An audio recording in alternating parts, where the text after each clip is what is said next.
ಕಾರ್ಯಕ್ರಮವನ್ನು ಹಮ್ಮಿಕೊಂಡಿದ್ದರು. ಅದಕ್ಕೆ ಬೇಕಾದಷ್ಟು ಆ ವಿಚಾರದ ಬಗ್ಗೆ ಒಂದು ಆರ್ಗನೈಸ್ ಒಂದು ಮಾಡ್ತಾ ಇದ್ರು. ಅದಕ್ಕೆ ಇಲಾಖೆಗಳಿಂದ ಸಂಬಂಧಪಟ್ಟ ಪರ್ಮಿಷನ್ ತಗೋಬೇಕಂತೇಳಿ ನಮ್ಮ ರಾಜೀವ್ ಗೌಡರು ಇನ್ನು ಕೆಲವು ಮುಖಂಡರುಗಳಿಗೆ ಇನ್ಕ್ಲೂಡ್ ನನಗೂ ಸೇರಿ ಮಾಹಿತಿಯನ್ನು ಕೊಟ್ಟಿದ್ದರು. ಆ ವಿಚಾರದ ಬಗ್ಗೆ ನಾವು ಮೊದಲನೇಯಾಗಿ ಸ್ಟೇಡಿಯಂ ನೆಹರು ಸ್ಟೇಡಿಯಂದು ಪರ್ಮಿಷನ್ ತಗೊಂಡ್ವಿ. ಅವರು ಸಹ ಪರ್ಮಿಷನ್ನು ಕೊಟ್ಟಿದ್ದಾರೆ. ಆಮೇಲೆ ನಮ್ಮ ಪೊಲೀಸ್ ಇಲಾಖೆಯಿಂದನೂ ಪರ್ಮಿಷನ್ ತಗೋಬೇಕಂತ ಹೇಳಿದ್ರು. ಅದಕ್ಕೂ ನಾವು 1,169 ರೂಪಾಯಿ ಕಟ್ಟಿ ಅದು ಸಹ ಬಂದೋಬಸ್ತ್ ಪರ್ಮಿಷನ್ ತಗೊಂಡು, ಮತ್ತು ಈ ಕಟೌಟ್ಸು ಕಟ್ಟೋದು ವಿಚಾರದ ಬಗ್ಗೆ ಪರ್ಮಿಷನ್ ತಗೊಳ್ಳೋಕ್ಕೆ ನಾವು ಅರ್ಜಿಯೆಲ್ಲ ಬಂದು ನಗರಸಭೆಗೆ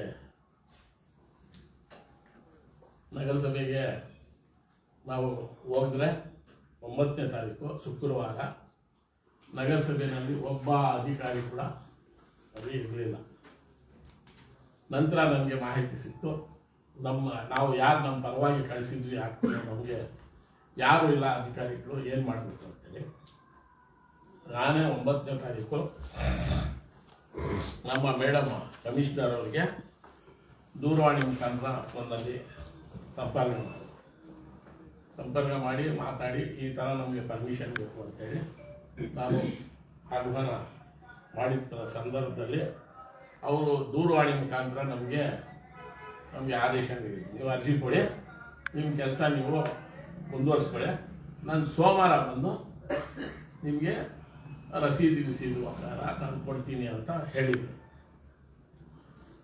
ಒಬ್ಬ ಜವಾಬ್ದಾರಿ ಸ್ಥಾನದಲ್ಲಿರೋ ಆಫೀಸರ್ಗೆ ದೂರವಾಣಿ ಮುಖಾಂತರ ಮಾತಾಡಿ ವಾಟ್ಸಪ್ ಮುಖಾಂತರ ನಾವು ಅರ್ಜಿ ಸಹ ಹಾಕಿದ್ವಿ. ಡೇಟ್ ಸಮೇತ ಟೈಮಿಂಗ್ ಸಮೇತ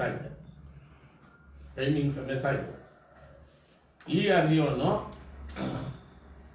ಸೋಮವಾರ ಪೆಂಡಿಂಗ್ ಇಟ್ಟು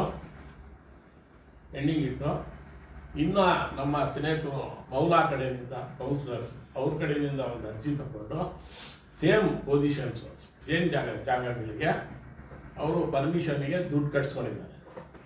ಕಾರಣ ಯಾಕಂದರೆ ಇದು ಟೆಕ್ನಿಕಲ್ ಪ್ರಾಬ್ಲಮ್, ಅಧಿಕಾರಿಗಳಿಗೆ ಅದೇ ಟೆಕ್ನಿಕಲ್ ಪ್ರಾಬ್ಲಮ್. 3 ದಿನ ಆದ್ರೂ ಈ ಅರ್ಜಿಗೆ ಇಲಾವರಿ ಮಾಡಲಿದ್ದರೆ ಅದಕ್ಕೆ ಸಂಬಂಧಪಟ್ಟ ಅವ್ರ ಮೇಲೆ ಕಾನೂನು ಚೌಕಟ್ಟಿನಲ್ಲಿ ಅವರು ಇಕ್ಕಟ್ಟಿನಲ್ಲಿ ಸಿಕ್ಕಾಗ್ಬೋದು ಅಂತ ಒಂದು ದೃಷ್ಟಿ ಇಟ್ಕೊಂಡು ಮೌಲಾ ಕಡೆಯಿಂದ ಅರ್ಜಿ ಹಾಕ್ಸ್ಕೊಂಡು ಅವ್ರಿಗೂ ಅಪ್ರೂವಲ್ ಕೊಟ್ಟಿದ್ದಾರೆ. ಅದು ಸೆಕೆಂಡ್ ಫಸ್ಟ್. ನಂತರ ಅಲ್ಲಿ ಕಟೌಟ್ ಬಿಚ್ಚಿರೋದು ವಿಚಾರ ಅಲ್ಲಿ ಲೋಕಲ್ನಲ್ಲಿ ಅಲ್ಲಿ ಕ್ವಾಟೆ ಸರ್ಕಲ್ನಲ್ಲಿ CC ಕ್ಯಾಮ್ರಾಗಳಿದೆ, ನೀವೆಲ್ಲ ನೋಡ್ಬೋದು. ನಮ್ಮ ಪೊಲೀಸ್ ಇಲಾಖೆಯಿಂದಾನು CC ಕ್ಯಾಮ್ರಾಗಳನ್ನ ಅಳವಡಿಸಿದ್ದಾರೆ. ಅದಕ್ಕೆ ನಗರಸಭೆಯಿಂದಾನು ಅಳವಡಿಸ್ಕೊಟ್ಟಿದ್ದೀವಿ. ಅಕ್ಕಪಕ್ಕ ಅಂಗಡಿಗಳಲ್ಲಿನೂ CC ಕ್ಯಾಮ್ರಾಗಳಿದೆ. ಅನೇಕ ಜನ ಓಡಾಡ್ತಾ ಇರ್ತಾರೆ, ಅನೇಕ ಜನ ಓಡಾಡಿದ್ದಾರೆ. ಅದು ಯಾವ ಒತ್ತಡದ ಮೇಲೆ ಅಥವಾ ಏನು ಅದು ಕಟೌಟ್ ಅಲ್ಲಿ ತೊಡಗಿಸಿದ್ದಾರೆ. ಅಲ್ಲಿ ಇರೋ ಕಟೌಟ್ಸ್ ಯಾವ್ಯಾವ ಅಂತ ಹೇಳಿದ್ರೆ CC ಕ್ಯಾಮ್ರಾಗಳನ್ನ ನೋಡಿದ್ರೆ ನಿಮಗೆ ಪರ್ಟಿಕ್ಯುಲರ್ ನಿಮಗೆ ಗೊತ್ತಾಗುತ್ತೆ ಅಕ್ಕಪಕ್ಕ. ಈಗಾಗಲೇ ಪೊಲೀಸ್ ಇಲಾಖೆಯವರು ಅದು ಎಲ್ಲ ತಗೊಂಡಿರ್ಬೋದು. ಅವ್ರದ್ದೇ ಆದಂಥ ಒಂದು ಚೌಕಟ್ಟಿನಲ್ಲಿ ಕೆಲಸ ನಡೀತಾ ಇದೆ. ನಂತರ ಕೆಲವರು ನಮಗೆ ನಾನು ನರೇಂದ್ರ ರವಿ ಅಂತೇಳಿ SP ಸಾಹೇಬ್ ಆಫೀಸ್ನಲ್ಲಿ ಇದ್ವಿ ಪರ್ಮಿಷನ್ಗೆ. ಸುಮಾರು ಅವತ್ತು ಸರ್ವರ್ ಪ್ರಾಬ್ಲಮ್ ಇತ್ತು, ಅಲ್ಲೇ ಇದ್ವಿ. ಸೊ ಪೇಮೆಂಟ್ ಕಟ್ಟಬೇಕಾಗಿತ್ತು 1 ಲಕ್ಷ ಚಿಲ್ಲರೆ. ಅದಕ್ಕೆ ಟೆಕ್ನಿಕಲ್ ಆಗಿ ಅಲ್ಲೇ ವೇಟಿಂಗ್ ಲಿಸ್ಟ್ನಲ್ಲೇ ಇದ್ವಿ. ನರೇಂದ್ರಾಗೆ ಅಲ್ಲಿ ಅಲ್ಲ, ಇದು ನಮ್ಮ ನೆಹರು ಸ್ಟೇಡಿಯಂ ಪರ್ಮಿಷನ್ಗೆ ಚಿಕ್ಕಬಳ್ಳಾಪುರ ಜೂನಿಯರ್ ಕಾಲೇಜ್ ಸ್ಟೇಡಿಯಂನಲ್ಲೇ ಇದ್ವಿ ಆಫೀಸ್ನಲ್ಲಿ. ಆವಾಗ ಇವ್ರಿಗೆ ಫೋನ್ ಬಂತು, ಈ ಥರ ಕಟೌಟ್ಸು ಬಿಚ್ಚಿದ್ದಾರೆ ಅಂತ ನರೇಂದ್ರ. ಆಮೇಲೆ ಇವರು ಆಯಿತು ನಾನು ಮಾತಾಡ್ತೀನಿ ಅಂತೇಳಿ ಸಮರ್ಸ್ಕೊಂಡ್ರು. ನಾನು ಅದು ಆಯ್ತೀನಿ ನಾನು ಮಾತಾಡ್ತೀನಿ ಅಂತೇಳಿ ನನ್ನ ಫೋನ್ನಿಂದ ನಾನು ನಮ್ಮ ಆಯುಕ್ತರು ಕಮಿಷನರ್ಗೆ ಫೋನ್ ಮಾಡಿದೆ. ಏನು ಮೇಡಮ್ ಏನು ವಿಚಾರ ಏನು? ಅವರು ಕೆಲವು ಮಾಹಿತಿ ಕೊಟ್ಟರು. ನಮಗೆ ಈ ಥರ ಇದರ ಯಾವುದೋ ಗಾಡಿ ಹೋಗಿದ್ದೆ, ಗಾಡಿ ಟಚ್ ಆಗಿದ್ದೆ, ಅಥವಾ ಯಾರೋ ಬಿದ್ದೋಗಿದ್ದಾರೆ, ಕಂಪ್ಲೇಂಟ್ ಬಂದಿದೆ, ಅದಕ್ಕೆ ನಾನು ಬಿಚ್ಚಿಡ್ತೀನಿ, ಬಿಚ್ಚಿಸಿ ನಾನು ಇಟ್ಟಿದ್ದೀನಿ. ಹೌದು ಮೇಡಮ್, ಅಟ್ಲೀಸ್ಟು ನಮ್ಗೆ ಹೇಳ್ಬೇಕಾಗಿತ್ತು, ನಾವು ಪರ್ಮಿಷನ್ ಎಲ್ಲ ಹಾಕಿದ್ವಿ, ತಗೊಂಡಿದ್ವಿ, ದುಡ್ಡು ಕಟ್ಟಿದ್ವಿ ಅಂದರೆ ಇಲ್ಲಿ ಬಿಡಿ, ಅದು ಬಿಟ್ಬಿಟ್ಟು ನೀವು ಬೇರೆ ಕಡೆ ಕಟ್ಕೊಳ್ಳಿ ಅಂತ ಸಾಮಾನ್ಯವಾಗಿ ಜನರವಾಗಿ ಮಾತಾಡೋದು. ಅದಕ್ಕೆ ಯಾರು ಒತ್ತಡ ಇದೋ ಬಿಚ್ಚಕ್ಕೆ ಹಿಂದೆ ಯಾರ್ದಿರೋ ಏನಿದೋ ಅವ್ರಿಗೆ ಗೊತ್ತಿದೆ ಮೇಡಮ್ ಅವ್ರಿಗೆ. ನಂತರ ನಾನು ಸಿಂಪಲ್ ಆಗಿ ಹೊರಡಿತ್ತು. ನಾನು ಇನ್ನು ಮುಂದೆ ಹೋದರೆ ಅವರು ನಿಮಗೆ ಕೆಲವು ಫೋನ್ನಲ್ಲಿ ರೆಕಾರ್ಡಿಂಗ್ ವಾಟ್ಸಪ್ ಆಗ್ತೀನಿ ಅಂತ. ಬೇಡ ಮೇಡಮ್ ಅವೆಲ್ಲ ನಮಗೆ ಬೇಕಿಲ್ಲ, ಈಗ ಏನಿದೆ ನೀವು ಮುಂದುವರಿಸ್ಕೊಳ್ಳೋಗೆ, ಆಮೇಲೆ ಏನಿದ್ರು ಮಾತಾಡೋಣ ಅಂತೇಳಿ ನಾನು ಮಾತಾಡಿದೆ. ಯಾವ ವಿಚಾರ ಏನು ಅಂತ ಹೇಳಕ್ಕೆ ಬಂದಿಲ್ಲ. ಅವ್ರ ಫೋನ್ನಲ್ಲಿ ರೆಕಾರ್ಡಿಂಗ್ ಇರುತ್ತೆ. ಆವಾಗವರೆಗೂ ಏನೂ ಇಲ್ಲ. ಕಾರ್ಯಕ್ರಮ ಆಯಿತು. ಕಾರ್ಯಕ್ರಮ ದಿನಾನೂ ಅವರು ಮೀಟಿಂಗ್ ಹೋಗಿದ್ರು ಎಲ್ಲ. ನನ್ನ ಫೋನ್ನಲ್ಲಿ ಮಾತಾಡಿದೆ. ನೆಹರು ಸ್ಟೇಡಿಯಮ್ ಎಂಟ್ರೆನ್ಸ್ನಲ್ಲಿ ಸ್ಮೆಲ್ ಜಾಸ್ತಿ ಇದೆ, ಫೋಟೋ ಹಾಕ್ಸಿ ಕ್ಲೀನ್ ಮಾಡಿಸಿ ಅಂತ ಹೇಳಿದೆ. ಅವರು ಸಾಯಂಕಾಲ 4-5 ಗಂಟೆಗೆ ಕ್ಲೀನು ಮಾಡಿದ್ರು, ಫೋಟೋ ಹಾಕಿದ್ರು. ಆವಾಗವರೆಗೂ ವಿಶ್ವಾಸದಲ್ಲೇ ಇದೆ, ಎಲ್ಲ ರೀತಿಯೂ ಕರೆಕ್ಟ್ ಆಗಿದೆ. ನಂತರ ಈ ಕಂಪ್ಲೇಂಟ್ ಕೊಟ್ಟಿರೋ ದಿನ, ಅವರು ಕಂಪ್ಲೇಂಟ್ ಕೊಟ್ಟಿರೋ ದಿನ 14ನೇ ತಾರೀಕು, 18ನೇ ತಾರೀಕು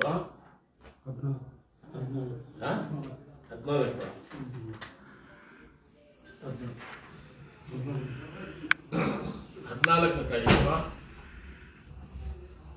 ಬೆಳಿಗ್ಗೆ ನಾನು 9 ಗಂಟೆಗೆ ಕಮಿಷನರ್ ಮೇಡಮ್ಗೆ ಫೋನ್ ಮಾಡಿ ನಮ್ಮ ವಾರ್ಡ್ನಲ್ಲಿ ಕೆಲವು ಕಡೆ ಎಲ್ಲ ಲೈಟಿಂಗ್ ಪ್ರಾಬ್ಲಮ್ ಇದೆ, ಕ್ಲೀನಿಂಗ್ ಪ್ರಾಬ್ಲಮ್ ಇದೆ, ನೀರು ಪ್ರಾಬ್ಲಮ್ ಇದೆ, ಸ್ವಲ್ಪ ನೀವು ಮುಂದುವರಿಸ್ಕೊಂಡು ಏನೋ ಸ್ವಲ್ಪ ಜವಾಬ್ದಾರಿಯಾಗಿ ನೋಡಿ ಮೇಡಮ್. ಅನೇಕ ಜನ ನಮ್ಮ ಮೇಲೆ ದೂರವಾಣಿ ಮುಖಾಂತರ ಮುದ್ದಾಮಾಗಿ ಬಂದು ಕಂಪ್ಲೇಂಟ್ ಕೊಡ್ತಾರೆ. ಇನ್ನೊಂದು ಏನಂದರೆ, ವಿಶೇಷವಾಗಿ ನಮ್ಮ ಮನೆಯಲ್ಲಿ ಮದುವೆ ಕಾರ್ಯಕ್ರಮ ಇದೆ. ಅದು ನಾನು ಒಬ್ಬ ಜವಾಬ್ದಾರಿ ಸ್ಥಾನದಲ್ಲಿ ಇರುವಂಥ ವ್ಯಕ್ತಿ, ಈಗ FC ಇರ್ಬೋದು. ಇನ್ನು ನಾನು ಮದುವೆ ಮಾಡ್ಕೊಳ್ತಾ ಇರೋದು, ಅವರು ನಗರಸಭಾ ಅಧ್ಯಕ್ಷರಾಗಿದ್ದರು ಅವ್ರ ಮನೆಯಲ್ಲಿ. ಆ ವಾರ್ಡು ಈ ವಾರ್ಡ್ನಲ್ಲಿ ಸ್ವಲ್ಪ ಲೈಟ್ ಗೀಟ್ ನೋಡಿ ಅಂದರೆ ಅವರು ನಾನು ಹಾಕ್ಕೊಡ್ತೀನಿ, 90,000 ಇದೆ, ಏನೋ ತರಿಸಿ ನಾನು ಎಲ್ಲ ಸರಿಪಡಿಸ್ತೀನಿ ಅಂತಲೂ ಹೇಳಿದ್ರು. ಆಯಿತು ಅಂತ ನಾನು ಅಕ್ಸೆಪ್ಟ್ ಮಾಡಿದೆ. ಮಾಡಿ ಮೇಡಮ್, ಗೋ ಹೆಡ್ ಅಂತ ಎಲ್ಲ ಹೇಳಿದ್ರು. ನಂತರ ಅವರು ಕಾಂಗ್ರೆಸ್ ಭವನದ್ದು ಕಂದಾಯ ಬ್ಯಾಲೆನ್ಸ್ ಇದೆ, ನೀವು ಕಟ್ಟಿಸ್ಬೇಕು. ಅವ್ರ ಫೋನ್ನಲ್ಲಿ ರೆಕಾರ್ಡಿಂಗ್ ಇದೆ, ನೀವು ಅವ್ರ ಹತ್ರ ಫೋನ್ನಲ್ಲಿ ರೆಕಾರ್ಡಿಂಗು ಆಚೆ ತರಬೇಕು. ಯಾಕಂದರೆ ನನ್ನ ಹೆಸರು ಪ್ರಸ್ತಾಪ ಆಗಿರೋದು, ನಾನು ಏನು ಮಾತಾಡಿದ್ದೀನಿ ಅದೆಲ್ಲ ಪರ್ಟಿಕ್ಯುಲರ್ ಆಗಿರಬೇಕು. ಕಳಿಸಿ ಅಂದರು. ನಾನು ಯಾರ ಹತ್ರ ಮೇಡಮ್ ಕಟ್ಟೋಕ್ಕಾಗತ್ತೆ, ನಾನು ಬೆಂಗಳೂರಿಗೆ ಹೋಗ್ತಾ ಇದ್ದೀನಿ. ಆವತ್ತು 9:15, 9 ಗಂಟೆ ನಾನು ಮಾತಾಡಿದ್ದು. ಇವರು ಪ್ರೊಟೆಸ್ಟ್ ಮಾಡೋದಿನ ನಾನು ಬೆಂಗಳೂರಿಗೆ ಹೋಗೋದಿದೆ. ಮಣಿಪಾಲ್ ಹಾಸ್ಪಿಟ್ಲು ಯಾರ್ದೋ ಒಬ್ಬರು ಕೆಲಸ ಇದೆ, ಜೊತೆಗೆ ಹೋಗ್ತಾ ಇದ್ದೀನಿ. ರಾಜು ಗೌಡರು ಸಿಗ್ತಾರೆ, ನಮ್ಮ ಲೀಡ್ರು, ಅವ್ರ ಜೊತೆ ಮಾತಾಡ್ತೀನಿ. ಕಾಂಗ್ರೆಸ್ ಭವನದು ಕಂದಾಯ ಬ್ಯಾಲೆನ್ಸ್ ಇರೋದು ಒಂದು 5 ಲಕ್ಷ ಕಟ್ಸೋಕ್ಕೆ ಹೇಳ್ತೀನಿ, ನಿಮಗೂ ಫೋನ್ ಮಾಡಿಕೊಡ್ತೀನಿ, ಮಾತಾಡಿ ನೀವು ಕೇಳಿ ಅಂದರೆ, ಅಯ್ಯೋ ನೀವು ಮಾತಾಡಿಸಿ ನಾನು ಹೇಳ್ತೀನಿ, ಒಂದು 5 ಲಕ್ಷ ಕಟ್ಟಿದ್ದೀವಿ, ಸಣ್ಣ ಪಣ್ಣ ಏನೇನೋ ಪ್ರಾಬ್ಲಮ್ಸ್ ಇರುತ್ತೆ, ಅದೇನೋ ಬಗೆಹರಿಸ್ಕೊಡ್ತೀವಿ ಅಂತಲೂ ಮೇಡಮ್ ಅವರು ನನ್ನ ಹತ್ರ ಮಾತಾಡಿದ್ದಾರೆ. ಅವ್ರ ಫೋನ್ನಲ್ಲಿ ರೆಕಾರ್ಡಿಂಗು ಇರಬೇಕು. ಆವಾಗವರೆಗೂ ಅವ್ರದ್ದು ಯಾವ ಮೂಡೂ ನಮ್ಮ ಲೀಡ್ರ್ ಮೇಲೆ ಕಂಪ್ಲೇಂಟ್ ಕೊಡಬೇಕು, ಪ್ರೊಟೆಸ್ಟ್ ಮಾಡಬೇಕು, ಏನೋ ಅದು ಇದು ಅಂತ ಏನೋ ಅವ್ರ ಮೈಂಡ್ನಲ್ಲಿ ಇಲ್ಲ. 10 ಗಂಟೆ ಆಗಿದ್ದ ಟೈಮ್ನಲ್ಲಿ ನಾನು ಬೆಂಗಳೂರಿಗೆ ಹೋಗ್ಬೇಕಾಗಿತ್ತು, ರೆಡಿ ಆಗಿದ್ದೆ. ನನಗೆ ಫೋನ್ ಕಾಲ್ ಬಂತು, ಮುನ್ಸಿಪಲ್ ಆಫೀಸ್ ಮುಂದೆ ನಿಮ್ಮ ಲೀಡ್ರ್ ಬಗ್ಗೆ ಪ್ರೊಟೆಸ್ಟ್ ಮಾಡ್ತಾ ಇದ್ದಾರೆ ಅಂತೇಳಿ. ಏನಪ್ಪ ಈ ವಿಚಾರ ಅಂತೇಳಿ ನಾನು ಮೇಡಮ್ ಅವ್ರಿಗೆ ಒಂದು 4-5 ಸತಿ ಕಾಲ್ ಮಾಡಿದೆ. ಫೋನ್ ರಿಸೀವ್ ಮಾಡಲಿಲ್ಲ. ನಾನು ಸರಿ ಅಂತ ಹೇಳ್ಬಿಟ್ಟು ನಮ್ಮ ಮೌಲಾ ಕೌನ್ಸಿಲರ್ಗೆ ಏನೋ ಸ್ವಲ್ಪ ಅಲ್ಲಿ ಹೋಗಿ ನೋಡಿ ಅಂದ್ರೆ, ಅಲ್ಲಿ ನೀವು ಮೀಡಿಯಾ, ಅವರು ಅಧಿಕಾರಿಗಳು, ಸಿಬ್ಬಂದಿ ಎಲ್ಲರೂ ನಮ್ಮ ರಾಜುಗೌಡರು ವಿರುದ್ಧವಾಗಿ ಪ್ರೊಟೆಸ್ಟ್ ಮಾಡ್ತಾ ಇದ್ದಾರೆ ಅಂತ ಮಾಹಿತಿ ಸಿಕ್ತು. ನಂತರ ನಾನು ಬೆಂಗಳೂರಿಗೆ ಹೋಗೋದು ಸ್ಟಾಪ್ ಮಾಡಿ ಏನಾಗುತ್ತೆ ನೋಡೋಣ ಅಂತ ಇಲ್ಲೇ ಇದ್ಬಿಟ್ಟು ಆವತ್ತು ಸಾಯಂಕಾಲ ನಾನು DC ಆಫೀಸ್ಗೆ ಹೋಗಿದ್ದೆ. ಯಾರೋ ನಮ್ಮ ಆಯುಕ್ತರು ಕಮಿಷನರ್ ಮೇಲೇ ದೂರು ಬರ್ಕೊಂಡು ನಗರದಲ್ಲಿ ಏನೇನು ನಡೀತಾ ಇದೆ ಏನೇನು ಆಗ್ತಾ ಇದೆ ಅಂತೇಳಿ ಲೆಟರ್ ರೆಡಿ ಮಾಡಿಕೊಂಡು ನಾವು ಕೆಲವು ಎಕ್ಸ್-ಕೌನ್ಸಿಲರ್ಸು ಎಲ್ಲರೂ ಸಹಿ ಹಾಕ್ಕೊಂಡು ನಾವು ಜಿಲ್ಲಾಧಿಕಾರಿಗಳಿಗೆ ಭೇಟಿ ಮಾಡೋಕ್ಕೆ ಹೋಗಿದ್ವಿ. ನಮ್ಮ ಜಿಲ್ಲಾಧಿಕಾರಿ ಸಾಹೇಬರು ಹೊಸದಾಗಿ ಬಂದಿದ್ದಾರೆ. ಎಲ್ಲ ನಗರಸಭೆಗಳದ್ದು ಮೀಟಿಂಗು ತಗೊಂಡಿದ್ರು. ನಾವು ಭೇಟಿ ಮಾಡೋಕ್ಕಾಗಲಿಲ್ಲ. ನೀವು ಏನಿದು ಇದು ರಿಕ್ಸ್ ತಗೊಳ್ತಾ ಇದ್ದೀರಾ, ರಿಕ್ಸ್ ಅಂದರೆ ಯಾಕೆ ಗೊಂದಲ ಮಾಡ್ತಾ ಇದ್ದೀರಾ ನಮ್ಮ ಲೀಡರ್ಸ್ ಬಗ್ಗೆ ಅಂತೆಲ್ಲ ಹೇಳಿದ್ರೆ ಅವ್ರು ಒಂದೇ ವರ್ಡ್ ಹೇಳಿದ್ರು, ನಿಮ್ಮ ಮೇಲೆ ನನಗೆ ಗೌರವ ಇದೆ, ನಾನು ಗೌರವ ಕೊಡ್ತೀನಿ, ಇನ್ನು ಎಲ್ಲರಿಗೂ ನಾನು ಗೌರವ ಕೊಡ್ತೀನಿ. ಇದಕ್ಕೆ ಹಿಂದೆ ನಾನು ಹೇಳೋಕ್ಕೆ ಮೂಕವಾಗಿ ಜನರಲ್ ಮಾತಾಡಿದ್ದು ನಾಗರಾಜ್ ಇದ್ದಾರೆ, ನಾನು ಮೇಡಮ್, ನಮ್ಮ ಮಾಜಿ ಕೌನ್ಸಿಲರ್ ಆದಿರೋದಿದ್ರು, CM ಬಾಬು ಇದ್ದರು, ಒಂದು ಮಕ್ಸೂದ್ ಇದ್ದ, 4 ಜನ ಹೋಗಿದ್ರು, ನಮ್ಮ ಅಧ್ಯಕ್ಷರು ಅವ್ರು ಬೆಂಗಳೂರಿನಲ್ಲಿದ್ದರು, ಸಮಯ ಅವರು ಇರಲಿಲ್ಲ. ಇದು ಹೇಳಿ ನನಗೆ ಒತ್ತಡಗಳು ಜಾಸ್ತಿ ಇದೆ. ನಮ್ಮ ಯಜಮಾನರು ಫೋನ್ ಮಾಡಿದ್ರು ನಾನು ಅವ್ರಿಗೂ ಹೇಳ್ಬಿಟ್ಟಿದ್ದೀನಿ, ನಮ್ಮ ತಂದೆಗೂ ಹೇಳ್ಬಿಟ್ಟಿದ್ದೀನಿ, ಇದಕ್ಕೆ ದಯವಿಟ್ಟು ನೀವು ನನಗೆ ರಿಕ್ವೆಸ್ಟ್ ಮಾಡಬೇಡಿ ಅಂತೇಳಿ ಬಂದು ಇಲ್ಲಿ 8-8:30 ನಮ್ಮ ಲೀಡರ್ ರಾಜುಗೌಡ ವಿರುದ್ಧವಾಗಿ ಅವರ ಕಂಪ್ಲೇಂಟ್ ಲಾಗ್ ಮಾಡಿರೋದು ನಮಗೆ ಮಾಹಿತಿ ಬಂದಿದೆ. ಇದು ವಾಸ್ತವಾಂಶ. ಈಗ ನೀವು ಎಲ್ಲರೂ ಅವರ ಫೋನ್ ರೆಕಾರ್ಡಿಂಗ್ನಲ್ಲಿ ಏನಿದೆ ನೀವೇ ಆಚೆ ತೆಗೆಸಿ, ಯಾರು ಏನು ಮಾತಾಡಿದ್ದಾರೆ, ಏನಾಗಿದೆ, ಯಾರ್ಯಾರು ಕುಂಬಕ್ಕಿದೆ ಎಲ್ಲ ಇರುತ್ತೆ. ಯಾರ್ಯಾರು ಫೋನ್ ಮಾಡಿದ್ದಾರೆ ಆ ಫೋನು ದುಬೈನಿಂದ ಅವ್ರ ಯಜಮಾನ ಕಳಿಸಿರೋದಂತ, ಯಾರನ್ನ ಮಾತಾಡಲಿ ರೆಕಾರ್ಡಿಂಗ್ ಆಗತ್ತಂತ ಅವರೇ ನಮಗೆ ಸ್ವತಃ ಹೇಳಿರೋದು. ಇದೊಂದು. ಆಮೇಲೆ ಅವ್ರ ಮೇಲೆ ಬೇಕಾದಷ್ಟು ಅಲಿಗೇಷನ್ಸು ಇದೆ. ಅಲಿಗೇಷನ್ನು ನಮ್ಮ ಎಂಟೈರ್ ನಗರದಲ್ಲಿ ಅವರು ಹೊಸದಾಗಿ ಜಾಬ್ ಮೇಲೆ ಬಂದಿರೋದು. ಅವರು ನಮ್ಮ ನಗರಸಭೆ ಆಡಳಿತದ ಬಗ್ಗೆ ಒಂದು 50% ಗೊತ್ತಿರ್ಬೋದು, 50% ಗೊತ್ತಿದ್ದಿರ್ಬೋದು. ಈಗ ನೋಡಿ, 2016ನಲ್ಲಿ ಗೆಜಿಟ್ ನೋಟಿಫಿಕೇಶನ್ ಆಗಿದೆ. ನಮ್ಮ ಟೌನ್ ಇಂಟೈರ್ ಸರೌಂಡಿಂಗ್ ಅಕ್ಕಪಕ್ಕ ಯಾವ್ಯಾವ ಸರ್ವೆ ನಂಬರ್ಸ್ ಇದೆ ಇವೆಲ್ಲ ಸರ್ಕಾರ ಹಸ್ತಾಂತರ ಮಾಡಿದೆ. ಇಂಟೈರ್ ಟೌನ್ ಹಸ್ತಾಂತರ ಮಾಡಿದೆ. ಈ ಹಸ್ತಾಂತರ ಮಾಡಿರೋ ಏನೇನು ಸರ್ವೆ ನಂಬರ್ಸ್ ಇದೆ ಆ ಲಿಮಿಟ್ ಎಲ್ಲ ಅವರು ಕಂಟ್ರೋಲ್ ತಗೋಬೇಕು. ರೆವಿನ್ಯೂ ಇನ್ಕ್ರೀಸ್ ಮಾಡ್ಕೋಬೇಕಂದ್ರೆ ನಗರಸಭೆಗೆ ಯಾವತ್ತು ಇನ್ಕ್ರೀಸ್ ಮಾಡ್ಕೊಂಡ್ರೆ ನಗರಸಭೆಗೆ ಆದಾಯ ಬರುತ್ತೆ, ಸುಮಾರು ಅಭಿವೃದ್ಧಿ ಮಾಡೋಕ್ಕೆ ಸಾಧ್ಯ ಆಗುತ್ತೆ. ಇದರಲ್ಲಿ ಇರೋದು ಕೈ ಬಿಟ್ಬಿಟ್ಟಿದ್ದಾರೆ. ಈಗ ಹೊಸದಾಗಿ ಇಲ್ಲಿ VR ಡೆವಲಪ್ಮೆಂಟ್ ಏನೋ ಅಂತ ಒಂದು ಸರ್ವೆ ನಂಬರು 132, 133 ಅದು ಇದು ಸಮಯ ಎಲ್ಲ ಇದೆ ನನ್ನ ಹತ್ರ. ಪಂಚಾಯತ್ಗೆ ಹ್ಯಾಂಡ್ ಓವರ್ ಮಾಡಿದ್ದಾರೆ ಅಂತ ಮಾಹಿತಿ ಇದೆ.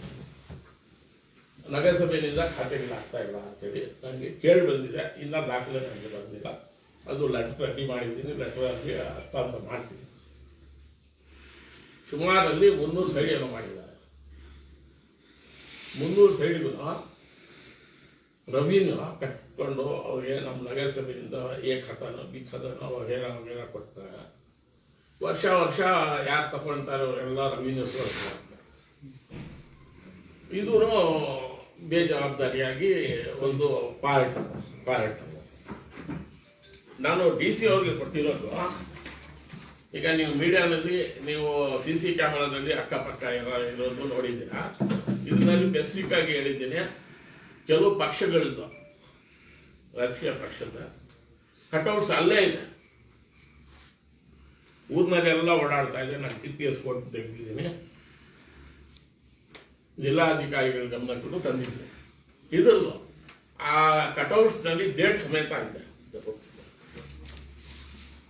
ಕಟೌಟ್ಸ್ ನಲ್ಲಿ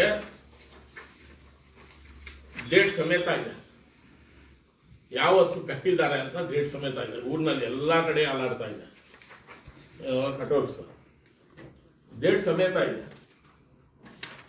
ಇದ್ರ ಸಂಪೂರ್ಣ ಇವರು ಕಟೌಟ್ಸ್ ಪೇಮೆಂಟ್ ಕಟ್ಸ್ಕೊಂಡಿರ್ಬೇಕು ನಮ್ಮ ನಗರಸಭೆಗೆ. ಈಗ ನಾನು ಕಂಪ್ಲೇಂಟ್ ಕೊಟ್ಟ ತಕ್ಷಣ ಮೊನ್ನೆ ಜಿಲ್ಲಾಧಿಕಾರಿಗಳನ್ನಕ್ಕೆ ಇವೆಲ್ಲ ಹಾಕಿ ನೆಕ್ಸ್ಟ್ ಡೇ ಎಲ್ಲ ತೆಗ್ಸಾಕಿದ್ದಾರೆ.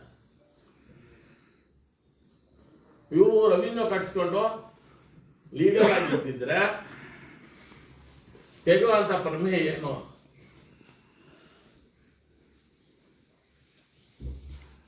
ಮಾನ್ಯ ಕಮಿಷನರ್ ಮೇಡಮ್ ಅವರು ಇಂಥವು ಒಂದಲ್ಲ ಹತ್ತಿದೆ.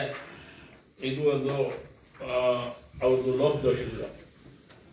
ನಾನು DC ಅವ್ರ ಗಮನಕ್ಕೂ ತಂದಿದ್ದೇನೆ ವಿತ್ ಎಲ್ಲ ಡಾಕ್ಯುಮೆಂಟ್ಸ್ ಹಾಕಿ. ಅವರು ಅವ್ರ ಗಮನಕ್ಕೆ ತಂದಿದ್ರೆ ಮಾಹಿತಿ ತಗೊಂಡಿದ್ದಾರೆ.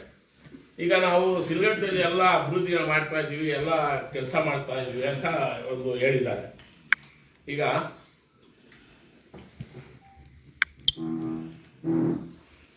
ನಮ್ಮ ನಾನೇ ಅಧ್ಯಕ್ಷನಾಗಿದ್ದೆ, ವಿ ಮುನಿಯಪ್ಪ ಸಾಹೇಬರು ML ಅವರು,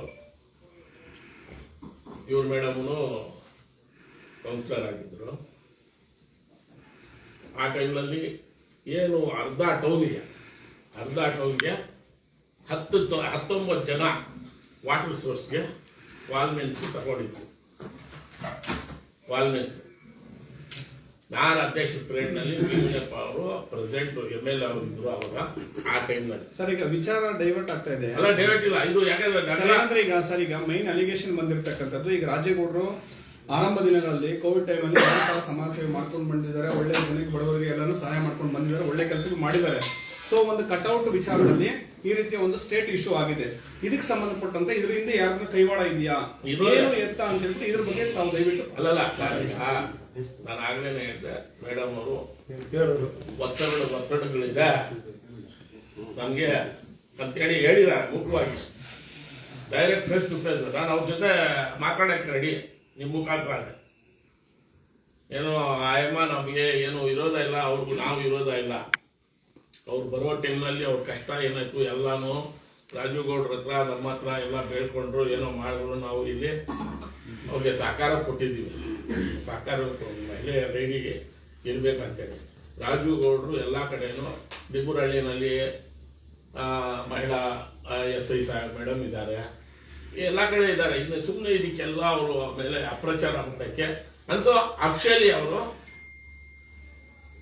ನನಗೆ ಈ ತರ ಆಗಿದೆ ಎಲ್ಲ ಅಂತೇಳಿ ಕೊಟ್ಟಿರೋದು ಕಂಪ್ಲೇಂಟು ಅಥವಾ ದೂರು.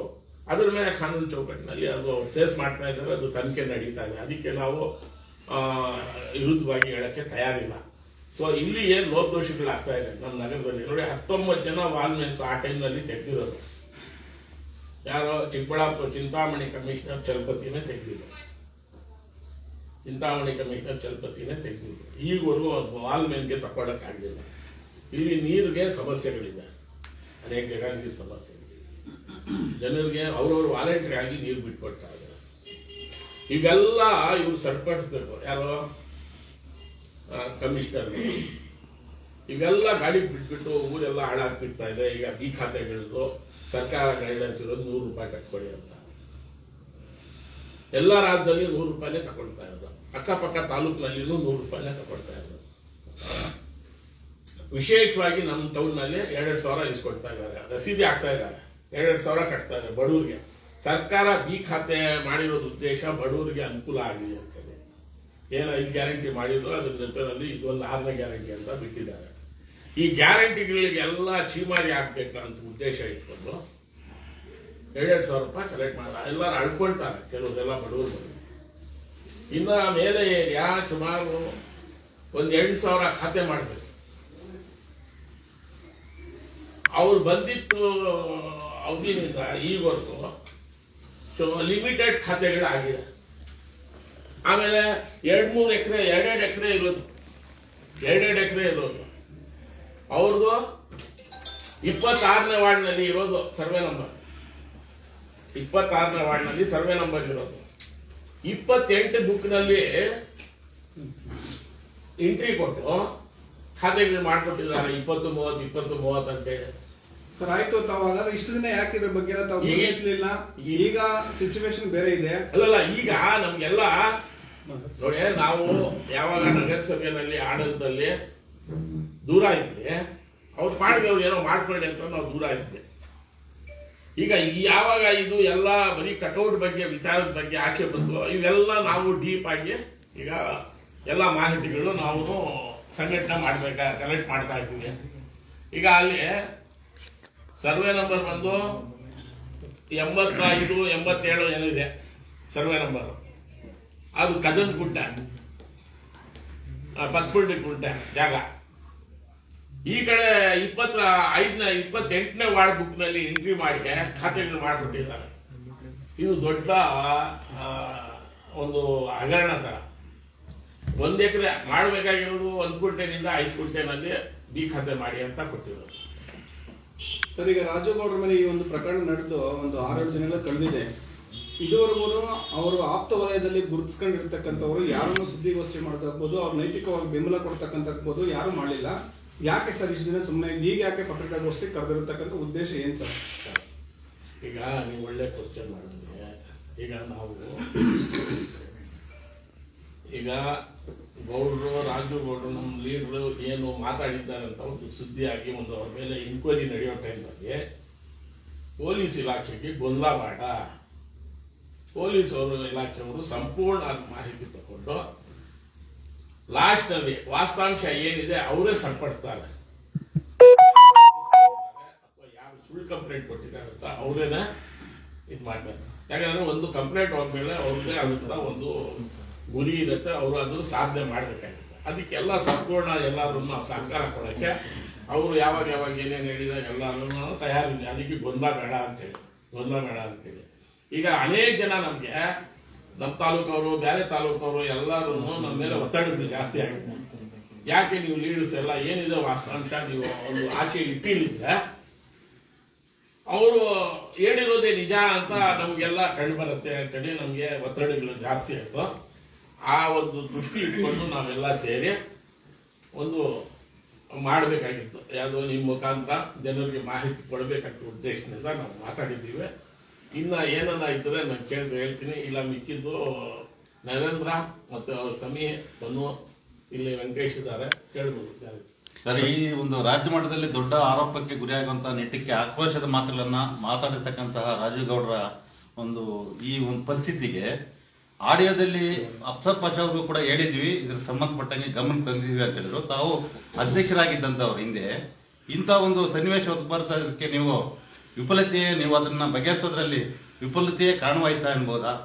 ನನಗೆ ಏನು ಈಗ ಪ್ರಸ್ತಾಪ ಆಗಿದೆ, ಏನು ಲೀಕ್ ಆಗಿದೆ, ನಮ್ಮ ರಾಜು ಗೌಡ್ರು ನಮ್ಮ ಲೀಡರ್ ಏನು ಹೇಳಿದ್ದಾರೆ ಅಂತ ಏನು ಪದಗಳಿದೆ ಆ ವಿಚಾರ ನನಗೆ ಹೇಳಿಲ್ಲ. ಅವ್ರ ಫೋನಲ್ಲಿ ಇದೆ, ರೆಕಾರ್ಡಿಂಗ್ ತಗೊಳ್ರಿ. ನಾನು ಮಾತಾಡಿರೋದಿದೆ, ಅವರು ರೆಕಾರ್ಡಿಂಗ್ ಏನು ಹೇಳಿದ್ದಾರೆ, ಕಟೌಟ್ ಬಿಚ್ಚಿದ್ದೀನಿ, ಇಟ್ಟಿದ್ದೀನಿ, ಕೆಲವು ಅಲ್ಲಿ ಆಕ್ಸಿಡೆಂಟ್ ಪಾಡ ಅದು ಇದು ಏನೋ ಆಗ್ತಾ ಇತ್ತು, ಅದಕ್ಕೆ ದೂರ ಬಂತು, ನಾನು ಪಕ್ಕದಲ್ಲಿ ಇಟ್ಟಿದ್ದೀನಿ, ನೀವು ಬೇಕಾದ್ರೆ ತಗೊಂಡೋಗಿ ಕಟ್ಸ್ಕೊಳ್ಳಿ ಅಂತ ನನಗೆ ಹೇಳಿದ್ದಾರೆ. ರೆಕಾರ್ಡಿಂಗ್ ಇದೆ. ಮತ್ತೆ ರಾಜುಗೌಡರು ನನಗೆ ಬೈದ್ರು, ನನಗೆ ಈ ತರ ಹೇಳಿದ್ದಾರೆ ಅಂತ ನನ್ನ ಹತ್ರ ಫೋನ್ನಲ್ಲಿ ಆಗ್ಲಿ ಏನಾಗ್ಲಿ ಹೇಳಿಲ್ಲ. ಅವ್ರ ಫೋನ್ನಲ್ಲಿ ರೆಕಾರ್ಡಿಂಗ್ ಇದೆ, ನೀವು ಆಚೆ ತೆಗೀರಿ. ನಾನು ಈಗ ಸರ್ ಮೇಡಮ್ ಅವ್ರಿಗೆ ಸಾರ್ವಜನಿಕವಾಗಿ ಅವರು ಈಗಾಗಲೇ ಒಂದು ವಿಡಿಯೋ ಕುರಿತು ಕ್ಷಮಾಪಣೆ ಹೇಳಿದ್ದಾರೆ. ಆದ್ರೂ ಸಹ ಅದು ತಣ್ಣಗಾಗ್ಲಿಲ್ಲ, ಮತ್ತಷ್ಟು ಬೆಳ್ಕೊಂಡು ಹೋಗ್ತಾನೆ ಇದೆ. ಇದಕ್ಕೆಲ್ಲ ಯಾರು ಏನು ಕೈವಾಡ ಇದೆಯಾ, ಏನು ಇದ್ರ ಬಗ್ಗೆ ಸರ್ ತಾವೆಲ್ಲ ಇದ್ರ ಬಗ್ಗೆ? ಇವರು ಹಾಸನ ಜಿಲ್ಲೆ ಅವರು, ನಮ್ಗೆ ಗೊತ್ತಿಲ್ಲ.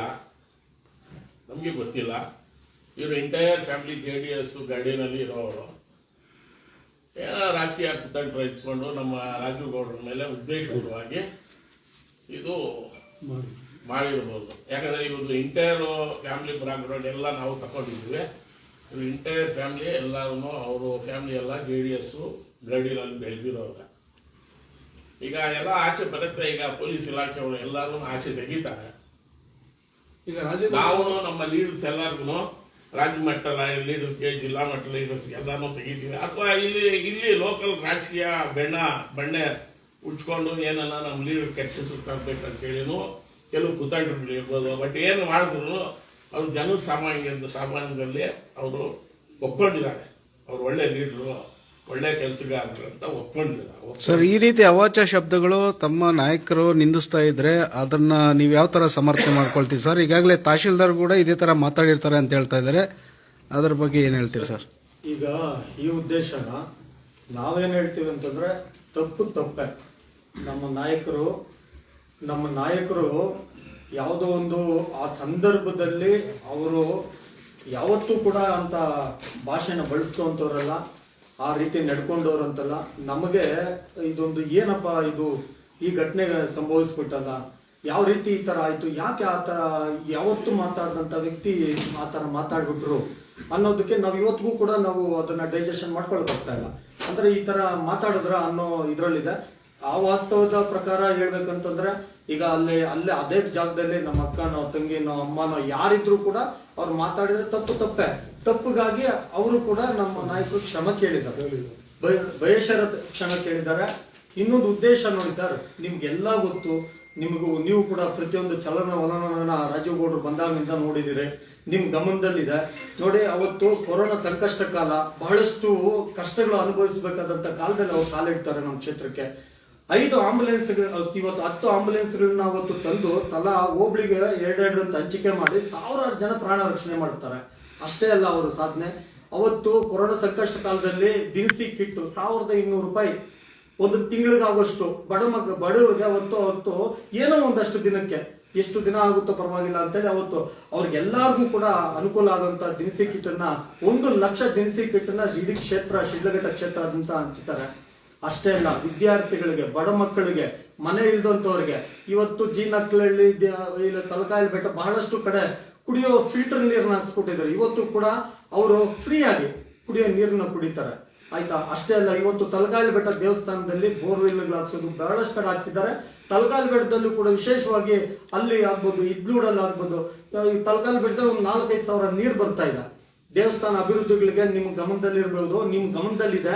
ಸುಮಾರು 300-400 ದೇವಸ್ಥಾನಗಳಿಗೆ ಲಕ್ಷಾಂತರ ರೂಪಾಯಿ ಸಹಾಯ ಮಾಡಿ ಕೋಟ್ಯಾಂತರ ಅನುದಾನವನ್ನು ನೀಡಿದ್ದಾರೆ.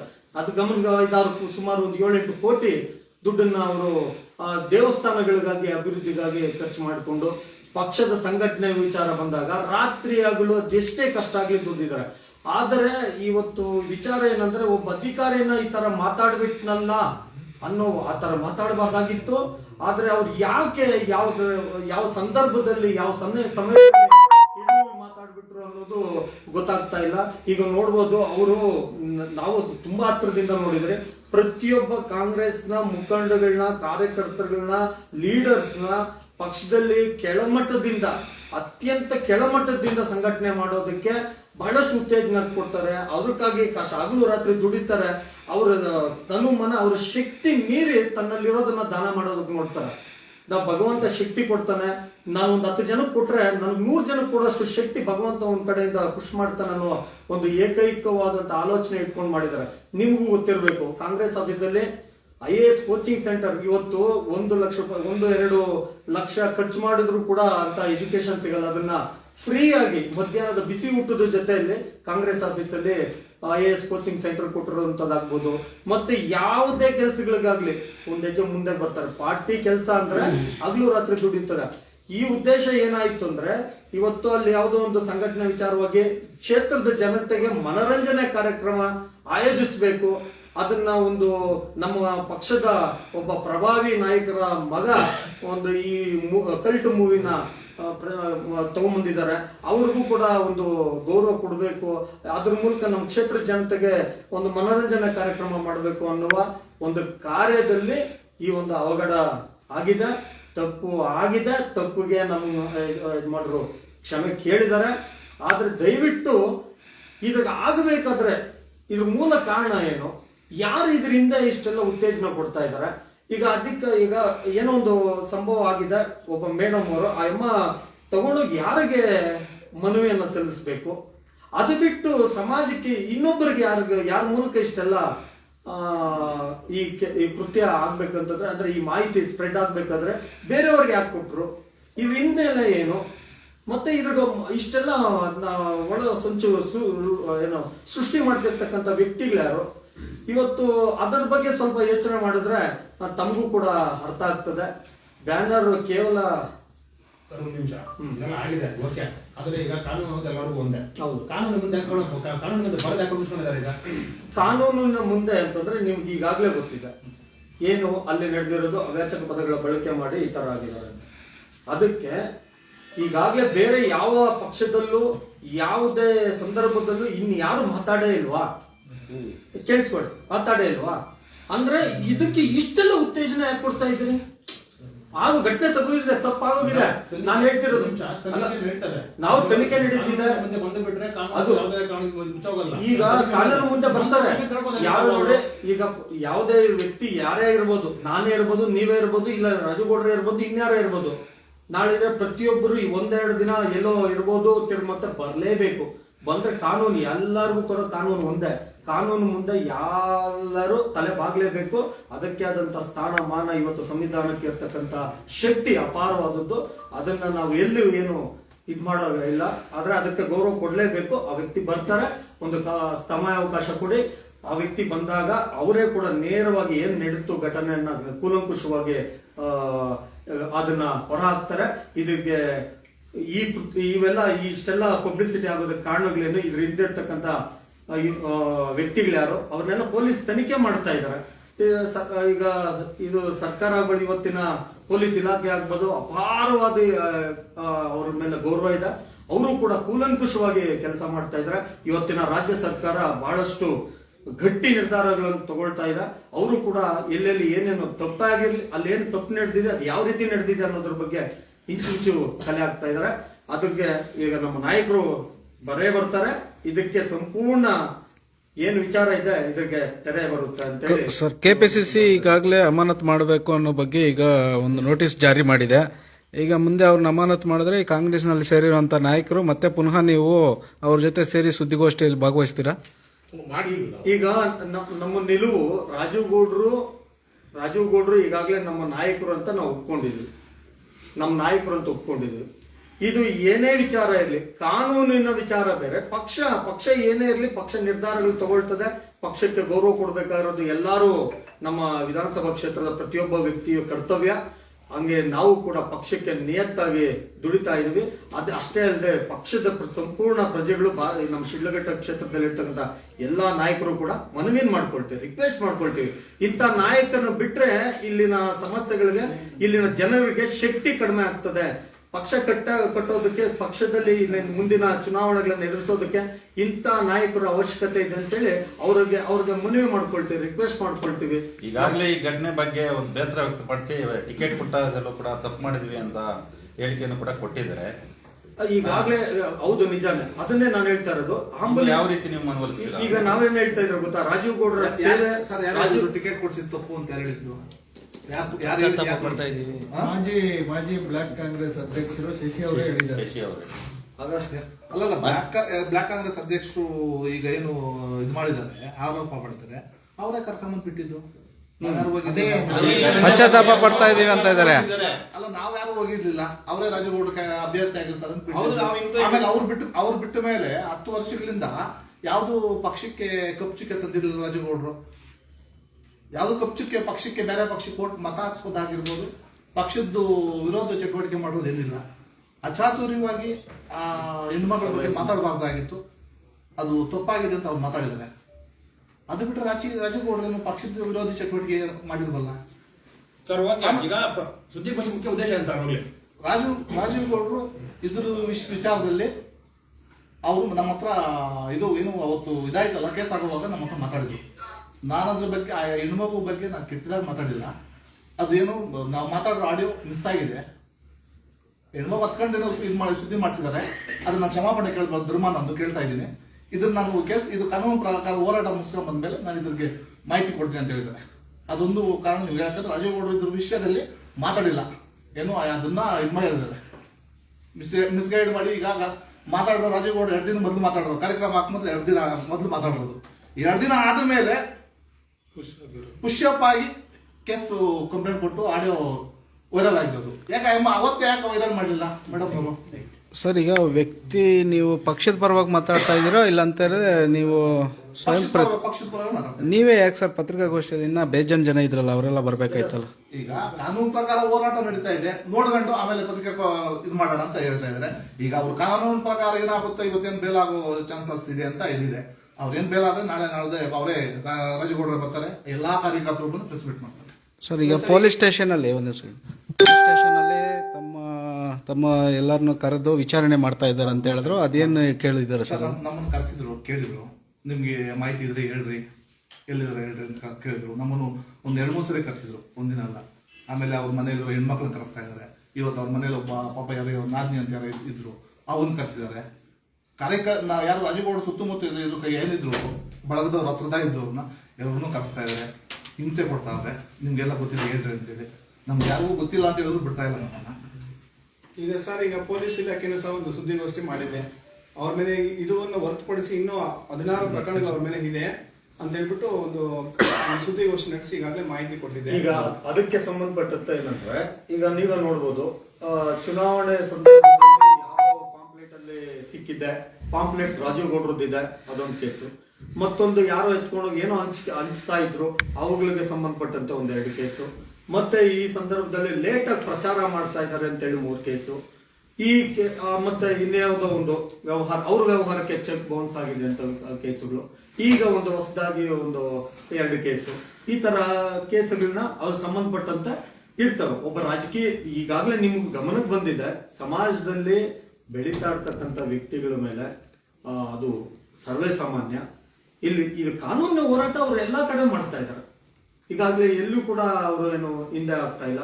ಅವ್ರಿಗೆ ಅವ್ರದೇ ಆದಂತ ಒಂದು ಶೈಲಿಯಲ್ಲಿ ಶಕ್ತಿ ಮೀರಿ ಅವರ ಸಮಾಜ ಸೇವೆ ಮಾಡ್ಬೇಕು ಅಂತ ಬಂದವರು ಪಕ್ಷ ಗುರುತಿಸ್ತು, ಟಿಕೆಟ್ ಕೊಡ್ತು, ಇವತ್ತೊಂದು ಹಂತಕ್ಕೆ ಹೋಗ್ತಾ ಇದ್ದಾರೆ. ನಾನು ದಯವಿಟ್ಟು ತಮ್ಮಲ್ಲಿ ಕೇಳ್ಕೊಳ್ಳೋದೇನಂದ್ರೆ, ಈ ಕೃತ್ಯ ಆಗಿದೆ, ಈ ಘಟನೆ ನಡೆದ್ಬಿಟ್ಟಿದೆ. ಇದ್ರ ಹಿನ್ನೆಲೆ ಸ್ವಲ್ಪ ತಿಳಿಸಿ, ಜನಸಾಮಾನ್ಯರಿಗೆ ಬೇರೆ ದಾರಿಗೆ ಅವ್ರ ಮೈಂಡ್ ಡೈವರ್ಟ್ ಆಗೋದು ಬೇಡ. ಯಾಕೆ ಇದೊಂದು ವಾಕ್ಯದಿಂದ ಈ ಮಾತದಿಂದ ನೀವೊಂದು ಅವಹೇಳಾದಂತ ಘಟನೆಯಿಂದ ಇಷ್ಟೆಲ್ಲ ಪ್ರಚಾರ ಆಗ್ತದ, ಇಲ್ಲ ಇದರಿಂದ ಇನ್ನೇನಾದ್ರೂ ಬೇರೆ ದುರುದ್ದೇಶ ಇದೆಯಾ? ಅದನ್ನ ದಯವಿಟ್ಟು ತಾವು ಹೊರ ತೆಗಿಬೇಕು. ಮಾಧ್ಯಮಗಳು ಅದು ನಮ್ಗೆ ಗೊತ್ತಾಗ್ತಾ ಇಲ್ಲ. ಮಾಧ್ಯಮಗಳು ಹೇಳ್ತೀನಿ ನೋಡಿ, ಇವತ್ತು ಸಮಾಜದ 4ನೇ ಅಂಗ, ಶಕ್ತಿಯುತವಾದಂತ ಬಲಿಷ್ಠವಾದಂತ ಅಂಗ. ನೀವು ಮನ್ಸು ಮಾಡಿದ್ರೆ ಅದು ಎಂತ ಪ್ರಕರಣ ಆಗ್ಬೋದು ಬೆದರಿಸ್ತೀವಿ. ನಿಮ್ಮಲ್ಲಿ ಆ ಶಕ್ತಿ ಇದೆ. ದಯವಿಟ್ಟು ನೀವು ಸಮಾಜಕ್ಕೆ ಒಂದು ಒಳ್ಳೆ ಸಂದೇಶ ಕೊಡಿ. ಆತ ಶಿಡ್ಲಘಟ್ಟ ವಿಧಾನಸಭಾ ಕ್ಷೇತ್ರದಲ್ಲಿ ಪ್ರತಿ ಮನೆಗೂ ತನ್ನದೇ ಆದಂತ ಕಾಣಿಕೆಯನ್ನು ನೀಡಿದಾನೆ, ಸಹಾಯ ಮಾಡಿದಾನೆ, ಕಷ್ಟ ಕಾಲದಲ್ಲಿ ಸಹಾಯ ಮಾಡಿದಾನೆ. ಆತನ ನಮ್ಮ ಧರ್ಮ ಇದೆ, ಬಿಡಬಾರ್ದು. ಆದ್ರೆ ತಪ್ಪು ಮಾಡಿದಾನೆ, ಅದು ತಪ್ಪಿಗೆ ಕಾನೂನಾತ್ಮಕವಾಗಿ ಕಾನೂನು ಅದಕ್ಕೆ ಏನ್ ತಪ್ಪು ಮಾಡಿದ್ರೆ ಶಿಕ್ಷೆ ಕೊಡುತ್ತೆ, ಇಲ್ಲ ಅಂತಂದ್ರೆ ತಪ್ಪಾಗಿಲ್ಲ ಅಂತೇಳಿ ಬಿಟ್ಟು ಕಳ್ಸುತ್ತೆ ಅಂತೇಳಿ ಈ ಸಂದರ್ಭದಲ್ಲಿ. ಸರ್, ಹೋರಾಟ ಏನಾದ್ರು ಮಾಡೋದಕ್ಕೆ ಮುಂದಿನ ದಿನ ಇನ್ನ 2-3 ದಿವಸದಲ್ಲಿ ಏನಾದ್ರು ಯೋಜನೆ ಇದೆಯಾ? ಹೋರಾಟದ ಪ್ರಶ್ನೆ ಬರೋದಿಲ್ಲ. ನಾವು ಏನಾದ್ರೂ ತಪ್ಪಾಗಿತ್ತು ಅಂದ್ರೆ ಸಮಾಜದ ಏಳಿಗೆಗೆ ಸಂಬಂಧಪಟ್ಟಂತೆ ನಿಜಕ್ಕೂ ಕೂಡ ಇವರಿಗೆ ಅನ್ಯಾಯ ಆಗಿತ್ತು, ಅದ್ರ ಪರವಾಗಿ ಹೋರಾಟ ಮಾಡ್ತೀವಿ. ಇಲ್ಲ ನಮ್ಮ ಪಕ್ಷದ ನಿಲುವನ್ನ ನಾವು ಸಮರ್ಥಿಸ್ಕೊಳ್ತೀವಿ. ಸರ್, ನಿಮ್ಮದೇ ಪಕ್ಷದ ಉಸ್ತುವಾರಿ ಸಚಿವರು ನೊಂದಂತಹ ಆಯುಕ್ತರಿಗೆ ಸಾಂತ್ವನ ಹೇಳಿದ್ದಾರೆ. ನೀವಾಗಿರ್ಬೋದು, ಅಪ್ಸರ್ ಸರ್ ಆಗಿರ್ಬೋದು, ಮಹಿಳಾ ಅಧಿಕಾರಿಗೆ ಸಾಂತ್ವನ ಹೇಳಿದ್ದೀರಾ? ಈಗ ನಾವು ಅದನ್ನೇ ಕೇಳ್ತಿದೀವಿ. ಒಂದು ಸುವರ್ಣ ನ್ಯೂಸ್ ಅಲ್ಲಿ ರಾಜೀವ್ ಗೌಡ್ರು ಕ್ಷಮೆಯಾಚನೆ ಮಾಡ್ತಾರೆ. ನಮ್ಮ ಅಣ್ಣ, ಅವರು ಕೂಡ ನಮ್ಮ ಅಣ್ಣನ ತರ ನಾವು ಅದನ್ನ ಅಕ್ಸೆಪ್ಟ್ ಮಾಡ್ತೀವಿ ಅಂತ ಒಪ್ಕೊಳ್ತಾರೆ. ಇದು ನಿಮ್ಗೆಲ್ಲರಿಗೂ ಗೊತ್ತು. ತದನಂತರ TV9 ಅಲ್ಲಿ ಕೇಳಿದಾಗ ಒಂದು ಸ್ವಲ್ಪ ಟೈಮ್ ಇರುತ್ತೆ. ಟೈಮ್ ಆದ್ಮೇಲೆ ಕೇಳಿದಾಗ ಕಾನೂನಾತ್ಮಕ ಹೋರಾಟ ಮಾಡ್ತೀವಿ ಅಂದ್ರೆ ಯಾಕೆ 2 ದೊಡ್ಡ ಹೇಳಿಕೆ? ಇದನ್ನ ನೀವು ಕ್ವಶನ್ ಮಾಡಿ. ಅಲ್ಲಿ ಅವರು ನಮ್ಮ ಅಣ್ಣ ತರ ಏನು ಕ್ಷಮೆ ಏನಾದ್ರು ಇಲ್ಲ ಪರವಾಗಿಲ್ಲ ಕೇಳಿದಾರೆ, ಅದನ್ನ ಓಕೆ ಅಂತ ಕನ್ಸಿಡರ್ ಮಾಡಿ ನಂತರ ಇನ್ನೊಂದು ಹೇಳಿಕೆ ಕೊಡೋದಿದೆ ಅಲ್ವಾ. ಈಗ ನೀವು ಕೇಳೋ ಕ್ವಶನ್ಸ್ಗೆ ಈಗ ಒಂಥರ ಹೇಳಿ, ನಂತರ ಇನ್ನೊಂಥರ ಹೇಳಿದಾಗ ಅದು ಅಸಂಬದ್ಧವಾದದ್ದ ಹೇಳಿಕೆ. ಅವರು ಕೂಡ KS ಆಫೀಸರು, ಅವ್ರಿಗೂ ಕೂಡ ಸಮಾಜದ ಎಲ್ಲ ಕಳಕಳಿ ಜ್ಞಾನ ಇರುತ್ತೆ. ಅವರು ಹಂಗೆ ದ್ವಂದ್ವ ಹೇಳಿಕೆ ಕೊಡೋದಕ್ಕೆ ಮೂಲ ಉದ್ದೇಶ ಏನು ಅನ್ನೋದು ನನ್ನದೊಂದು ಕ್ವಶನ್ ಮಾರ್ಕ್. ದಯಮಾಡಿ ಇವತ್ತು ಶಿಡ್ಲಘಟ್ಟ ವಿಧಾನಸಭಾ ಕ್ಷೇತ್ರಕ್ಕೆ ನಮ್ಮ ಜನನಾಯಕರಾದಂಥ ರಾಜೀವ್ ಗೌಡ್ರು ಅವರ ಅವಶ್ಯಕತೆ ತುಂಬಾ ಇದೆ.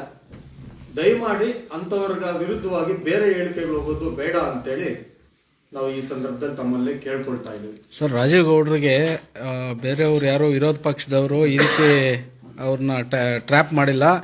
ಕಾಂಗ್ರೆಸ್ನಲ್ಲಿರೋ ಅಂತಾನೆ ಒಂದು ಗುಂಪು ಅಂತ ಹೇಳ್ತಾ ಇದ್ದಾರೆ. ಅದ್ರ ಬಗ್ಗೆ ನೀವೇನ್ ಹೇಳ್ತೀರಿ? ಚರ್ಚೆಗೆ ಗ್ರಾಸವಾಗ್ತಾ ಇದೆ ಜನರ ಮಧ್ಯೆ. ಅದು ಸರ್, ನಿಮ್ಗೆ ಹಂಗಾದ್ರೆ ಮಾಹಿತಿ ಇದೆ ಅಂತ ಆಯ್ತು. ಕಾಂಗ್ರೆಸ್ ಪಕ್ಷದ ಒಂದು ಗುಂಪು ಅಲ್ಲ, ಜನರ ಮಧ್ಯೆ ಮಾಹಿತಿ ಚರ್ಚೆಗೆ ಗ್ರಾಸವಾಗ್ತಾ ಇದೆ. ಅದಕ್ಕಾಗಿ ಹೇಳಿದ್ದು ಅದು ಸರ್ಕಾರ 4ನೇ ಅಂಗ. ಇವತ್ತು ಯಾವುದೇ ರೀತಿಯಾಗ್ಲಿ ನಿಮ್ಗೆ ಮಾಹಿತಿ ಇರ್ತದೆ. ಪೊಲೀಸ್ ಇಲಾಖೆಯವರ ಹತ್ರ ಏನು ಮಾಹಿತಿ ಇದೆಯೋ ಅದು ಸಂಪೂರ್ಣ ಮಾಹಿತಿ ನಿಮ್ಮ ಬಳಿನೂ ಇರ್ತದೆ. ದಯವಿಟ್ಟು ಅದ್ರ ಬಗ್ಗೆ ನೀವು ಚರ್ಚೆ ಮಾಡಿ. ಅವ್ರು ಯಾರು ಅಂತ ನಿಮ್ಗೆ ಮೀಡಿಯಾ ಇದೆ, ನೀವೇ ಹೇಳಿ, ಇಲ್ಲ ಪತ್ರಿಕೆಗಳಲ್ಲಿ ಬರೀರಿ, ಸಮಾಜಕ್ಕೆ ಅರ್ಥ ಮಾಡಿಸಿ, ಅದು ಜನತೆಗೆ ಒಂದು ಮಾಹಿತಿ ಸಿಗುತ್ತೆ ಅಂತ ನಾನು ಈ ಸಂದರ್ಭದಲ್ಲಿ ಹೇಳ್ತಾ ಇದ್ದೀನಿ. ಯಾವುದೇ ಒಂದು ಘಟನೆ ನಡೆದಾಗ, ಘಟನೆ ನಡೆದಂತ ಸಂದರ್ಭದಲ್ಲಿ ಫಸ್ಟ್ ಪ್ರತಿಭಟನೆ ಒಂದು ಆರೋಪಗಳನ್ನ ಮಾಡ್ತಾರೆ. ಈ ಒಂದು ಘಟನೆಗೆ ಸಂಬಂಧಪಟ್ಟಂಗೆ ಇಲ್ಲಿ ಪ್ರತಿಭಟನೆಗೆ ಮುಂಚಿತವಾಗಿ ಮನವಿ ಕೊಡೋದಕ್ಕೆ ಮುಂಚಿತವಾಗಿ ಚಿಂತಾಮಣಿಯಿಂದನೇ ಒಂದು ಪೌರಾಯುಕ್ತರು ಕಿಡಿಗೇಡಿ ಅಂತೇಳಿ ಎಲ್ಲ ಒಂದು ಹೋರಾಟ ಶುರುವಾದ ಹಿನ್ನೆಲೆಯಲ್ಲಿ ಅಲ್ಲಿ ಒಂದು ಜಿಲ್ಲಾ ಉಸ್ತುವಾರಿ ಸಚಿವರು ಇರ್ತಕ್ಕಂಥ ತಾಲೂಕಿಂದನೇ ಈ ತರ ಬರುತ್ತೆ. ಏನು ನೀವು ಇದ್ರ ಬಗ್ಗೆ ಏನು ಕರೆಕ್ಟ್ ಆಗಿ ಹೇಳಿದ್ರಿ. ಇದೇ ವಿಚಾರನೇ ಈಗ ಒಂದೊಂದು ಹೇಳಿಕೆಗಳು ಒಂದೊಂದ್ ತರ ಬರ್ತಾ ಇದೆ ಅಂದ್ರೆ ನಿಮ್ಗೆಲ್ಲ ಸಂಪೂರ್ಣ ಮಾಹಿತಿ ಇದೆ. ಎಲ್ಲಿಂದ ಇದು ಮೊದಲಿಗೆ ಪ್ರಚಾರಕ್ಕೆ ಬಂತು ಅಂದ್ರೆ ಅಲ್ಲೇನೋ ಮಾಹಿತಿ ಇದೆ ಅಂತ ಅರ್ಥ. ಅದು ಏನು ಅಂತೇಳಿ ನೇರವಾಗಿ ನೀವು ಅಲ್ಲಿ ಕೇಳಿದ್ರೆ ಅದು ಸ್ಪಷ್ಟವಾಗಿ ಸಿಗುತ್ತೆ. ಅಲ್ಲ, ಸ್ಪಷ್ಟವಾಗಿ ಸಿಗ್ಬೇಕಂದ್ರೆ ತನಿಖಾ ಹಂತದಲ್ಲಿ ಇರೋವಾಗ ನೀವು ಸುದ್ದಿಗೋಷ್ಠಿ ಮಾಡಿದ್ದೆ ರಾಂಗು ಅಂತ ನಮ್ಮಿದು ಸರ್. ಏನೇ ಇರ್ಬೋದು, ನಾವು ನಮ್ಮ ನಾಯಕನ ಯಾವಾಗ ಮಾಡಿ ಅಲ್ಲ, ಈಗ ಮಾಡ್ತಾ ಇರೋದು ತನಿಖೆಯಲ್ಲಿದೆ ಅಲ್ವಾ, ಅದೆಲ್ಲ ಗೊತ್ತಾದ್ಮೇಲೆ ಮಾಡಿದ್ರೆ ಚೆನ್ನಾಗಿರ್ತಾ ಇತ್ತು ಅಂತ ನಾವು ಅದಕ್ಕೋಸ್ಕರನೇ ತಾಳ್ಮೆಯಿಂದ ಇದ್ವಿ. ನಮ್ಗನ್ಸಿತ್ತು ಬೇಗನೆ ಬೇಲಾಗುತ್ತೆ ಅಂತ.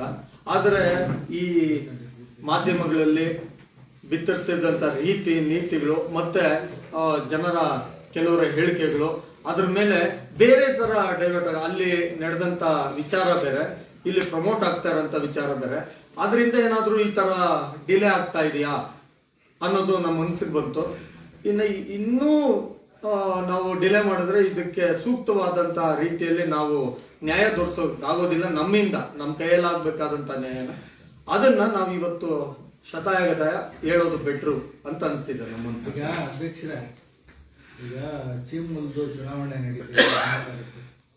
ಈಗ ಬ್ಲಾಕ್ ಕಾಂಗ್ರೆಸ್ ಅಧ್ಯಕ್ಷರನ್ನ, ಈಗ ಡೆಪ್ಯೂಟಿ ಕ್ಯಾಂಡಿಡೇಟ್ ಆಗಿದ್ದಂತ ರಾಜೇಗೌಡರನ್ನ, ಈಗ ನಿಮ್ಮನ್ನ ಎಲ್ಲ ಬಿಟ್ಟು ಅವರು ಇಬ್ಬರು ಕ್ಯಾಂಡಿಡೇಟ್ಗಳು ಸೆಲೆಕ್ಟ್ ಮಾಡಿ ನಾಮಿನೇಷನ್ ಹಾಕಿದ್ದಾರೆ. ಅವ್ರಿಗೆ ನೀವು ಬೆಂಬಲ ಕೊಡ್ತೀರಾ? ಈಗ ಸರ್, ಈಗ ಏನಾಗಿದೆ, ಈ KMF ಎಲೆಕ್ಷನ್ ವಿಚಾರದ ಬಗ್ಗೆ KMF ಎಲೆಕ್ಷನ್ ಬರುತ್ತೆ ಅಂತ ಉದ್ದೇಶ ಇಟ್ಕೊಂಡು ಎಲ್ಲ ಕಡೆನೂ KMF ಡೈರಿಗಳಿಗೆ ಸುಮಾರು 100 ಚಿಲ್ಲರೆ ಡೈರೆಕ್ಟರ್ಸು ಸರ್ಕಾರದಿಂದ ರಾಜು ಗೌಡ್ರ ಲೆಟರ್ನಲ್ಲೇ ಸ್ವತಃ ಮಾಡಿರೋದು ದಾಖಲೆಗಳಿದೆ ಎಲ್ಲ ಕಡೆನೂ. ಕೆಲವರು ಎಲ್ಲರೂ ಡೆಲಿಗೇಟ್ಸ್ ಮಾಡ್ಕೊಂಡಿದ್ದಾರೆ. ಅವ್ರು ಮಾಡ್ಕೊಂಡಿರೋರು ಎಲ್ಲರೂ ಕಾಂಗ್ರೆಸ್ ಪಕ್ಷದ ಪ್ರತಿನಿಧಿಗಳಾಗ್ತಾರೆ.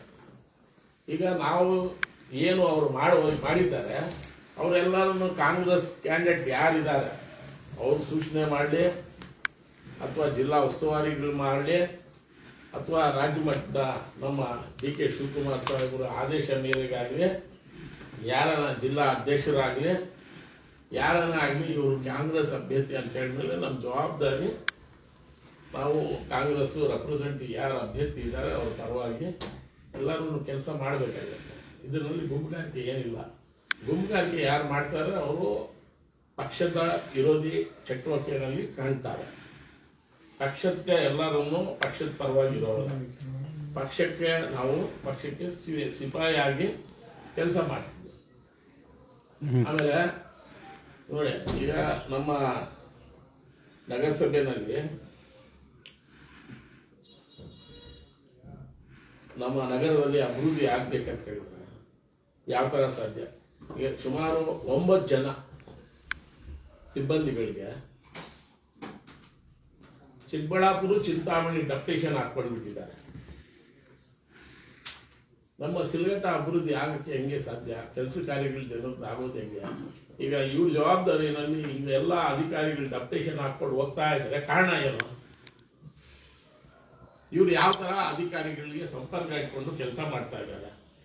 ಕಮಿಷನರ್ಗೆ ಅಫಿಷಿಯಲ್ಸ್ಗೆ ಯಾವ ತರ ಲಿಂಕ್ ಇರಬೇಕು? ಇವ್ರು ಹೋಗ್ಬೇಕಾಗಿರೋದು ಕಾರಣ ಏನು? ರೀಸೆಂಟ್ ಆಗಿ ಹೋಗಿದ್ದಾರೆ ಡಪ್ಟೇಷನ್. ರೀಸೆಂಟ್ ನಿನ್ನೆ ಒಬ್ರು ಹೋಗಿದ್ದಾರೆ. 9 ಜನ ಡಪ್ಟೇಷನ್ ಹಾಕೊಂಡು ಹೋಗ್ತಾ ಇದ್ರೆ, ಡಪ್ಟೇಷನ್ ಇವ್ರು ಹೋಗಿ ಅಲ್ಲ ಹೋಗಿರೋದು, ಅಥವಾ ಇವ್ರು ಮಾಡಿದಾರೋ ಅಥವಾ ಬೇರೆಯವ್ರು ಹಾಸ್ಕೊಂಡಿದ್ದಾರೆ. ಇವ್ರು ಸುಮ್ಮನೆ ಇದ್ದಾರೆ. ಎಲ್ಲೂ ಅವರು ನಮ್ಮ ಸ್ಟಾಫ್ ಡಪ್ಟೇಷನ್ ಹಾಕ್ಬೇಡಿ, ನಮ್ಮ ಹತ್ರ ಕಷ್ಟ ಇದೆ, ನಮ್ಮ ನಗರಕ್ಕೆ ಕೆಲಸ ಮಾಡಬೇಕು, ನಮ್ಮ ಸಿಬ್ಬಂದಿ ಕೊರತೆ ಇದೆ ಅಂತೇಳಿ ಎಲ್ಲೂ ಪ್ರಸ್ತಾಪ ಮಾಡಿರೋದು ನಮ್ಮ ಗಮನಕ್ಕಿಲ್ಲ. Okay sir.